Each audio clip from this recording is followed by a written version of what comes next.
You're listening to Winnipeg's Classic 107. My name is Simon Rusnak. The summer is winding down, September long weekend just round the corner. But no matter the weather, no matter the season, there's always a great reason to pick up a new read. Chris Hall from McNally Robinson Booksellers has joined me. Hello, Chris. Good morning, Simon. Fun to be doing this virtually. It's been a while since we did it this way. That's true. It brings back memories. Yeah, hopefully good ones. I see you've solved some of the puzzles that used to be behind you. Yeah. September 1st, a time we bid farewell to summer, a time we get to a little bit more routine. How are you feeling about the coming month, Chris? Oh, we are up to speed, Simon. The this fall is well underway. We kicked off event season last night with Patrick DeWitt, and so it is all top speed, high gear. We are frantically running into fall. It's the best fun work is all these events, but yeah, it's demanding. Demanding, but the best fun work, as you say. Hoping the warm weather sticks around. I have to say, I'm looking forward to concert season. Lots to look forward to, and like you say, lots to look Mhm. forward to at McNally between all the autumn events and the community classroom returning. There's a lot coming up. Yeah, there is. Yeah, exactly. So all that good stuff aside, we're going to get to the titles for this month, but I want to begin by airing a bit of a grievance. The Oh one no. month I'm away, Chris, the one month I'm away, you pull out a cookbook. It was not lost on me, Simon. I believe I referenced your name as I delivered my pitch. You Yes, did it's indeed, true. but it still got me in the door because now I want to go check out that Prairie Cookbook. So no cookbooks this month, True. unfortunately. Where are we starting? Well, we're going to do a lot of fiction on this one, and we start with um, someone I would say is one of my favorite authors, Zadie Smith. Her new novel is The Fraud. I will read anything she writes. I've talked about her before on this show, fiction, nonfiction, you name it. If her name's on it, I'm reading it. And author of novels like On Beauty, White Teeth, among others. And this new one is a historical novel, which is new for her. It goes back to the household of real life and now long forgotten novelist William Ainsworth. He was a contemporary of Dickens, but decidedly inferior and forgotten at this point. Mrs. Eliza Touchet is the his Scottish housekeeper, and cousin by marriage. And she's a woman of many interests. She is interested in literature, justice, abolitionism, class, to name a few. She's infinitely smarter than the fellow whose house she keeps. And Smith uses the historical Tichborne trial, it's called. And that's a real life case where a lower class butcher from Australia claimed he was the rightful heir of a sizable estate and title in England. And his main witness was a freed black slave. And so Eliza's interests mix in this context and give Smith the opportunity to explore race and class in particular, as well as just the general tensions of the day and tensions that feel very contemporary, actually. Based on, like you say, historical events, which I don't know about you, but it always has me kind of scouring for sources to see what did indeed happen. Is that one of those that sort of leads you down rabbit holes too, Chris? I think you could give in to those. Yeah, I don't generally do that. I like, as you know, I like my history to come through novels. Yeah, sometimes I'm maybe a bit guilty of novelists who are making too much up, but oh well.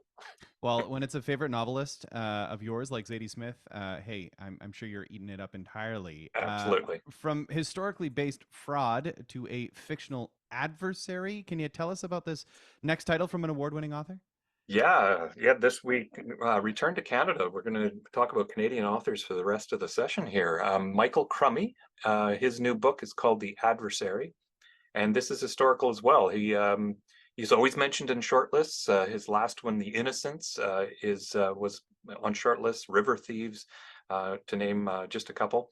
And here, Crummey returns to the world of the Innocents, the early days of the settlements and fishing villages of the coast of Newfoundland, where life is reduced literally to it's just a bitter struggle for Yeah. survival. It's unbelievable. But that said, wealth has been established, particularly in the Strap family, and they've come to dominate the settlement of Mockbeggar. And when the patriarch dies, he leaves his business to his son, who is younger than his sister. His sister has seen this coming, and she has married the main rival of the Straps. And when her husband passes away, she takes over that business. So that's the adversary of the title, this brother and sister, and they are determined to destroy each other Hmm. amid this environment where where it just seems like nature is out to destroy everybody and everything. It's such a well-told story. Crummy is such a mesmerizing way with language. He has words that have to do with the sea or now lost. I had no sense necessarily of what they meant, but they just sounded perfect.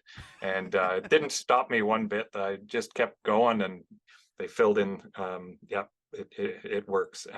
Yeah, he's a poet, but he has a way with words for sure. Well, now another latest from an author you previously recommended, Joan Thomas has a new one. Local favorite, Joan Thomas, new one called Wild Hope. Joan, yeah, she won the Governor General Award for her last novel, Five Wives. I'd also recommend her other novels. Curiosity, Reading by Lightning are examples. Her new novel, Isla and Jake, are a couple, but they are drifting apart. She is a chef and co-owner of a rural restaurant, and he is a visual artist tormented by his late father, who was a politician, but a far-right politician, and this legacy disturbs Jake somewhat.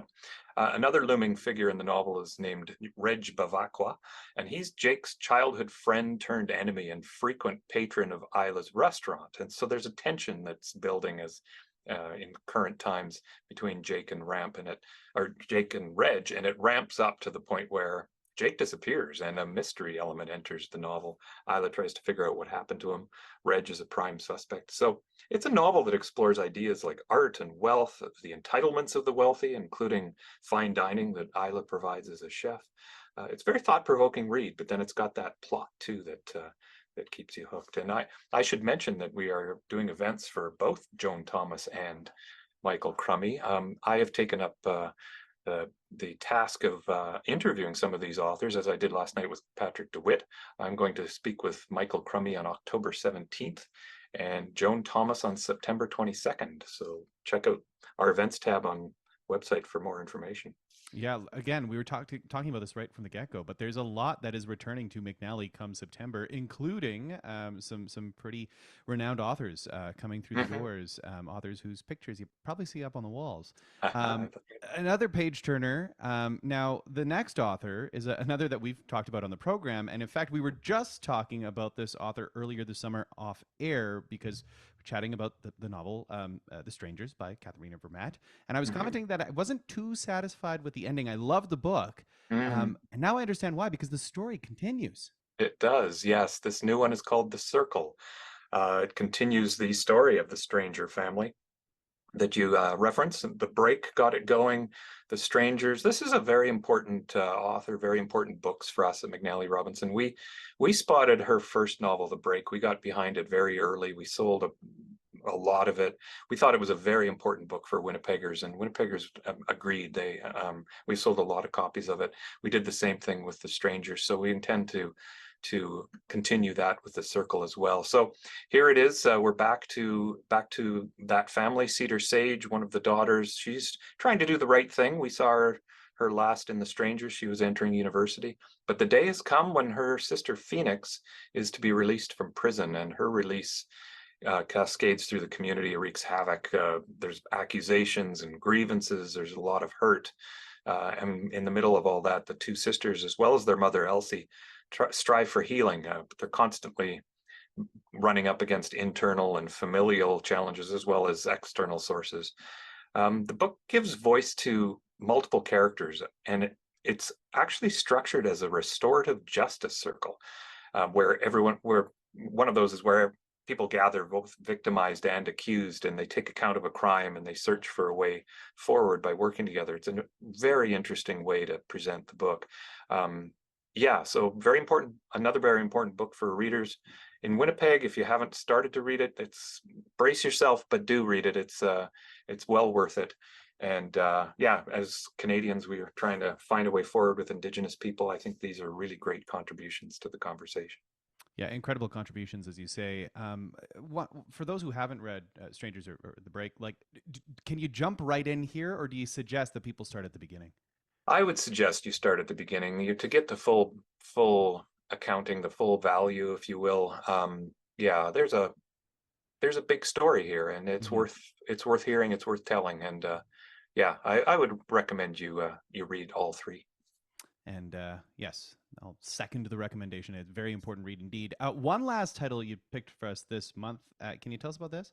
We're going to switch to nonfiction. This one's called Doppelganger: A Trip into the Mirror World, and it is by Naomi Klein, well-known Canadian author. She launched her career with No Logo was the first book come along.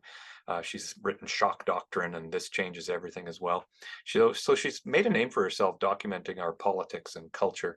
But this book is more personal, and she's grappling in this book with, she's been constantly mixed up with Naomi Wolf. And Naomi Wolf had her own conventional start in exploring our culture, but more recently, and especially since the pandemic, she's taken a very hard right turn politically, and she's now a frequent commentator for the far right in the U.S. and the anti-vaccination movement and all of that. So Naomi Klein, who would be the opposite in most regards, works her way through the ongoing confusion. She starts to see her world splitting, this mirror world, because people are constantly conflating these two women into one. So this is a personal level. She's trying to work this through, but as she is working, it's becomes clearer that this is pretty much what has happened to us collectively on a political and cultural level. As a society, we've split and we've become mirror versions of each other. It's fascinating reading, equal parts revealing and disturbing.